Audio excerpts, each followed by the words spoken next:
Kim? Sen yangi ustozmisan? Aha. Omadingni bersin. Hurmat. Bo'pti, charchaman, ketdim. Hey, qaqqa? Ishga. O'qishchi? O'qish meni va oilamni boqmaydi. Kim yana shu fikrda? Qancha topasan? 15 ming kuniga. Qolganlarchi? Men 20 ming topaman. Kompyuterxonada ishlayman. Men 25 ming topaman. Manikyurchiga yordam beraman. Oramizda eng boyi Mirsagatov. Sen qayerda ishlaysan? Bozorda arava tortaman. Kam 30 ming pulim bor kuniga. Sizlar bu narsalarni faxrlanib gapiryapsizlarmi, bolalar? Nima? Qornimizni to'ydirmaydigan beshlar bilan faxrlanaylikmi?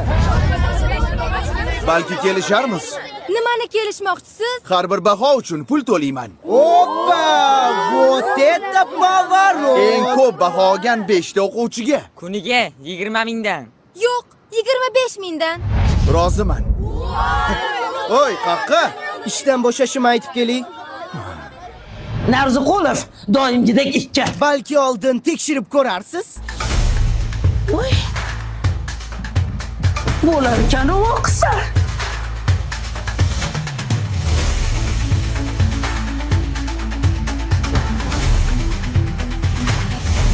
Bizga pul kerak emas.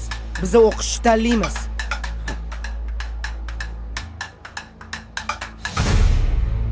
Rosa xursand bo'lsalar kerak-a? Sovg'a o'zi kimda? Manda. Bo'lla. Ustoz yo'q ekanlar. Assalomu alaykum ustoz. Doston Rustamovich ko'rmadingizmi? Dars tugadi, ketdi. Nega ketadilar? Bugun o'qituvchilar kuni-ku.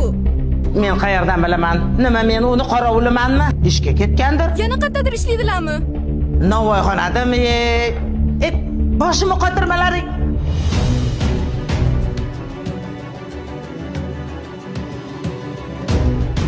Ustoz, Iya?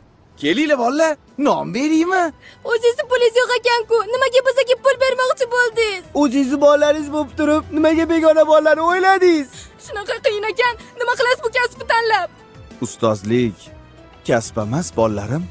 Ustozlik bu hayot yo'li. Siz endi ishga chiqa olmaysiz. Sizni boshqa joyda kutishyapti. Qayerda? Umrada.